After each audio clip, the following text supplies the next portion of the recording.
It's Unstable Topic with Sarah and Maggie.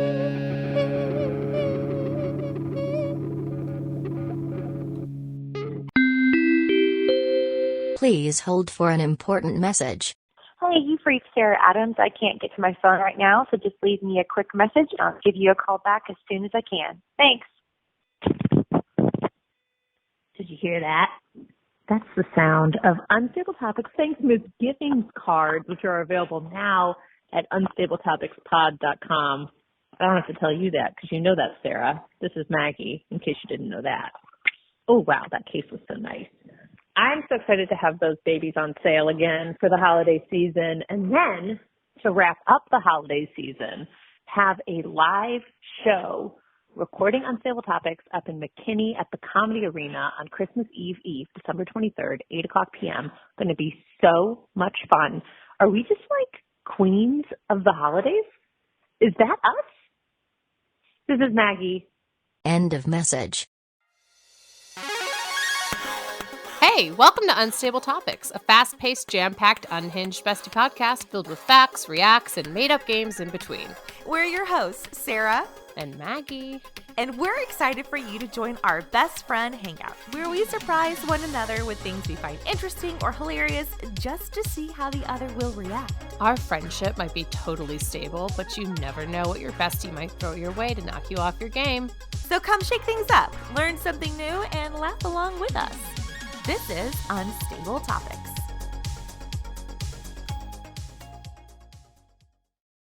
Hey, bestie. Hey, bestie. So this unstable topic that I want to talk about has been already brought up with our writers group, but I want to talk about it with you specifically. I was listening to NPR this morning and they were thinking about movie lengths and how a lot of big movies are past 3 hours now. Mm-hmm. And the idea was brought up about bringing back intermission during movies because it's something that has been done in the past and apparently still done in different parts of the world. And I was thinking, how unstable is it now that we've created these movies that require potty breaks, essentially, right? Yeah, it's like a two VHSer, you know? Yeah, it is. It's interesting to me because I wonder if this is when I first hear that, my first thought is like we're binging our shows. We're watching shows for like 4 or 5 hours at our homes, right? And some of those shows, that lengths of the episodes, sometimes they're like over an hour. Like they're really like these mini movies. And then movies used to be like an hour and a half, wham, bam, thank you, ma'am. But now it's almost like, oh, well, we have to tell more story because people want to be watching for large blocks of time. At the same time, people's attention span, I'm like, oh gosh, this is more than a minute. Do I have the time and interest to pay attention? You know what I mean? So it's like, how is my attention span both shorter and also movies are longer? Well, I feel so we make movies, right? And we have a feature script and I feel like it's the perfect length. It's like 86 pages, 87 pages. It's like an hour and a half. It's perfect to me. I think it's perfect length because when I go into a theater, I do not want to sit in the same seat for longer than that. If I'm at home watching, 4 hours of Real Housewives or whatever I'm binging, I have the opportunity to lay down on my couch. I can look at my phone. I can go get a snack. I can fold laundry. I can multitask while watching the show. And it's a mind game too. I'm like, oh, I'm just going to watch one episode. Like you're not sitting down thinking I'm committing myself to 3 hours because I would never do that.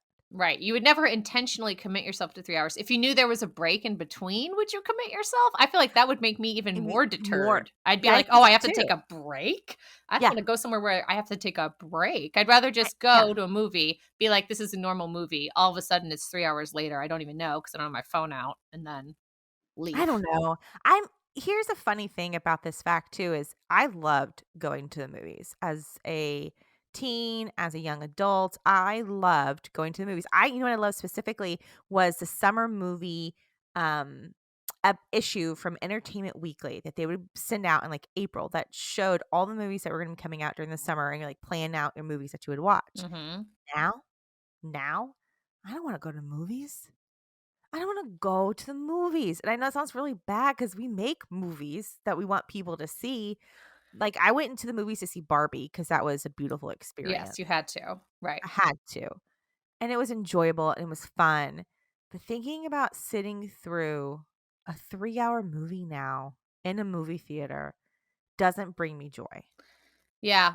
I think that there's seasons for it. I feel like only recently have I been back into like, I want to go to the movie theater. But it's just been recent, like within this last year cycle, you know? So I think there's times where the movie sounds relaxing and fun. And then there's times where it sounds daunting. I feel daunted by it now, but you know what I'm not daunted by, Maggie? What's that? Our thanks misgivings fact. I love this deck of cards that we created that is available for purchase, featuring facts about the holiday Thanksgiving and conversation starters that you can share with your family. And one of my favorite things, though, Maggie, about this deck, besides the hilarity that ensues from playing this game, is the case. It's like this really nice acrylic, fancy, Yeah, give some high-end. ASMR with that. Tap that a little bit. It's got a little magnet. That was me putting the case top on and off. Mm-hmm. And it's substantial. You know, it's not like a flimsy little plastic thing. So when you pull this out on Thanksgiving or at Friendsgiving, people are gonna be like, wow, they spent a lot of money. And really, you didn't. It's not even that much. So what I'm going to do, Maggie, is for my reacts is I'm going to pull a card from this deck, which is a real card that you too can play at your Thanksgiving, Friendsgiving table. Or you know what, really? Anytime you want to get a conversation going. Yeah. Thanksgiving is every day if you want it to be. Okay, here we go. Pulled out a card. Maggie, are you ready for your fact? I am. Cranberry sauce was first canned in 1912. Yum. Really? I love cranberry sauce. I like to make really? it myself. I didn't used to because I think cranberry sauce gets a bad rap. And so I remember like at Thanksgiving, we always had it, but everyone was like, what a stupid thing to have at Thanksgiving. No one likes cranberry sauce. But as I've gotten older, I've realized the value of it, the importance of it, how delicious it is with some turkey. I like to make it myself because it's not hard to do. Well, Maggie, hey, you're skipping to the react. Are you ready to react? Oh, it's almost like almost like the conversation just started. Yeah. It just started. It's the beauty of these conversation cards. Wow. Okay. And you know I hate talking. I know. So this card really pulled me out of my element. Okay. So cranberry sauce was first canned in 1912. So what foods do you prefer out of a can over homemade? Is that the reaction on the card? Yeah. That's the one we wrote? That's the one we wrote. Yeah. Oh, wow. I prefer out of a can. Yeah. Corn. Really? Canned corn. Wow, that's bold. I know. Bold. And you know why? I grew up in a land filled with corn. Fresh corn all the time. Fresh corn in the winter, frozen corn, delicious, crispy kernels. But at school, they had canned corn. And it was so soggy and so like salty and creamy. And I remember when there was canned corn in the cafeteria, even if I had already bought my lunch, brought my lunch, whatever, I would get money from my friends because I was like, I got to get some of that corn. Gotta get that corn. Gotta get that corn. I think soup for me. I prefer out of the can versus homemade. I'm not a big souper. Full disclosure, you know? Yeah. But I much rather, because to me, it's like with your corn, it's sentimental. When I was sick, and my mother would fix me Campbell's soup, like that's what I remember. Yeah. This could be sponsored by Campbell's Soup if someone from Campbell's would reach out to us. Or canned corn. Has there ever been a better endorsement? No, never. Yeah, I get that. The nostalgia of it is something special, you know? Mm-hmm. Just like the nostalgia and with these things, misgivings cards.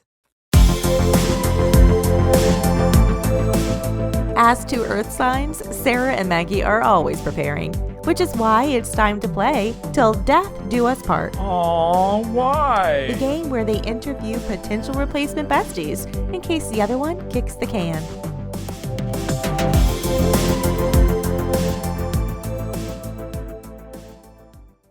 Sarah, today's Guestie Bestie has turned her personal grief into a resource and community for thousands of grievers across the globe. With 2 dead parents and a divorce under her belt, she helps people process and give themselves permission to grieve losses of all shapes and sizes.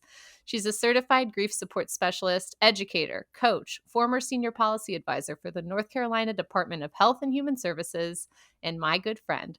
Please welcome Rebecca Feinglos. Hi, friends. Hi, Mags. Hi, Rebecca. So good to see you. I met you for the first time at the Fearless Summit and instantly was like, Maggie, why haven't you asked her to be on the show? She is fantastic. I love her. I want to see if she's a good candidate to replace you. Yeah. No, I'm honored. I'm honored to be considered for candidacy, Yes. Well, basically she was like, that's who I want to replace you. That's what she just... So we got you. We got you on. We do have to ask you formally some questions, and we'll be keeping just some tallies, some notes on your answers, and we'll let you know at the end your status. Okay. Well, don't be nervous. This is the most important interview of my life. Yes. Candidacy is really important to me. We're very hard-hitting journalists, so expect the unexpected, I can't wait. All right. Well, we're glad you're here because humor can be a huge help in grieving. And you are actually not only a grief expert, but also one of the funniest people I know. So, as knowing all of this, my first question for you, would you rather laugh so hard you cry or cry so hard you laugh? I would rather laugh so hard that I cry, because also that happens to me 9 times out of 10 when I'm laughing anyway, because the tears just come. And I don't know, that's just that's how you know I'm really enjoying the laughter. Okay, that's it. I love that answer, because I think you're right. When you really know you're enjoying the moment or the thing that's funny, it's when your body responds visually through tears and laughing, as opposed to sometimes when Maggie and I are having a conversation and she'll just do this laugh. I think you'll hear it through the pocket. She's go, ha ha ha. I'm like, well, that's not really funny. Not genuine. Yeah. There's no tears. I think you're really funny if there's a little bit of a condensation over here. That's the correct answer. You actually got a perfect score on that. So excellent. Great. Perfect. All right. Thank you. We're going into the second question, 1 for 1. So again, this is very hard hitting journalism here. And Maggie knows this question ahead of time. So we're both very eager to see how you respond. Okay. So would you rather lead a grieving group for 10 toddlers who had just had to let go of their passies, or a group of 10 housewife members who did not get their contract renewed for the next season? Okay. Let me think on this. Take your time. So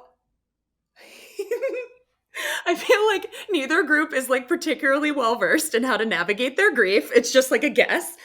I do wonder if the experience of facilitating either group would be quite similar. I don't know actually how different those would be. I feel like we'd still have to establish basic premises. But you know what? I feel like I might be physically safer facilitating the toddler group. I feel like and Maggie knows because she knew me back when I was a kindergarten teacher.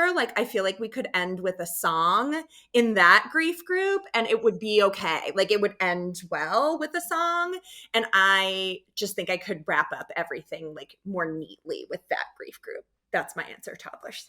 I'm looking over our sheet, and yes, that is the correct answer. You are 2 for 2. Oh my God, thank you so much. I would love to hear this grief song. So that's something for you to work on in all your extra time. If you can release something that I can play for my own children about grief, I'm in for it. Dude, passy grief, that is, you have to give up something you love. That's hard. Yes. And someone's making you do it. You're not ready at all. I think just like housewives, there's something there. They are not ready not to come back the following season. They're giving up something they love. But I do agree it would be a more dangerous group.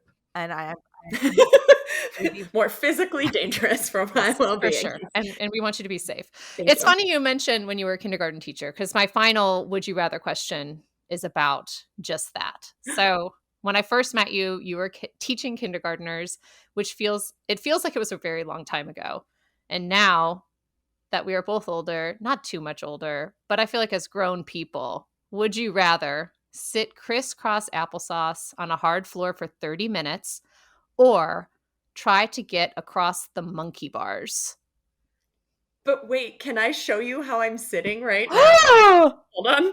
I want to do this like in a PG way. Hold. This is Live.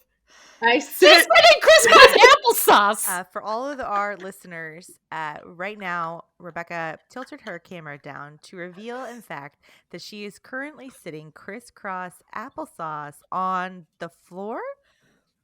On a chair. It's on a That's chair. even more I'm challenging. I sit crisscross applesauce almost 100% of the time. Like if I'm doing an interview, I'm gonna be crisscross applesauce. I'm most comfortable that way. It's like you're this grown-up professional woman from the top and a kindergartner sitting crisscross applesauce on the bottom. The perfect mullet. I'm Yes. a mullet. I am a mullet person, and this is just how I am. Oh, 100%.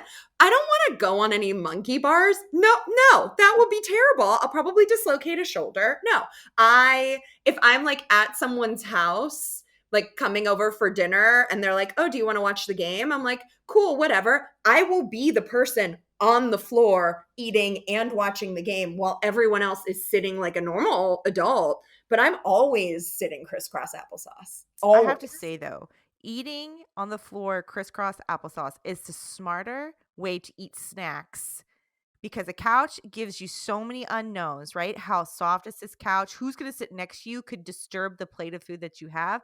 I completely think that is the smart and right thing to do. Maggie, is crisscross applesauce the right answer? Ding, ding, ding. 100% on this. But we do still need to confer just real quickly if you can put on your earmuffs. Okay. Mhm. Maggie, Yes. I think you're a great friend and you're my best friend. And I can only Yes. do this podcast with you. Yes. However, I do want to put her on like standby. For sure. 1,000%. I mean, you knew before the She's interview. great. And now, if that didn't seal I it. don't know what.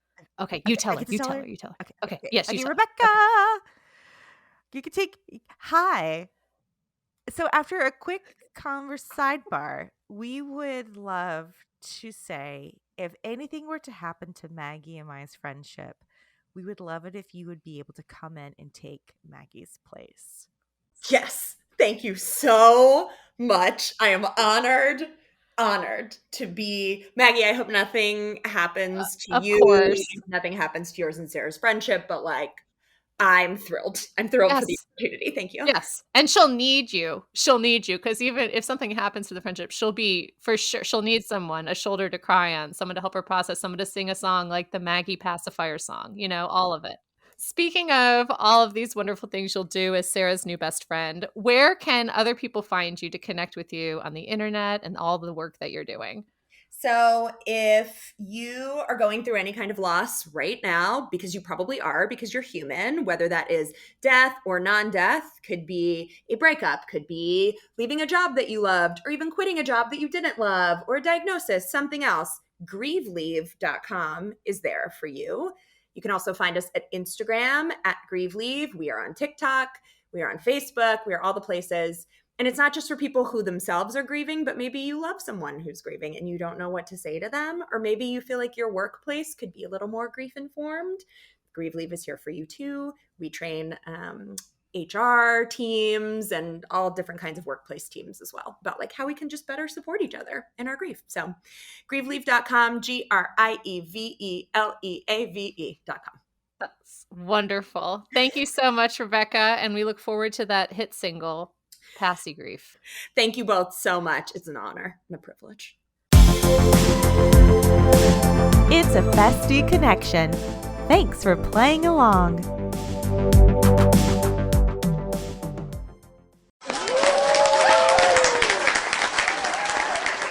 That's it for this episode. Wasn't that fun?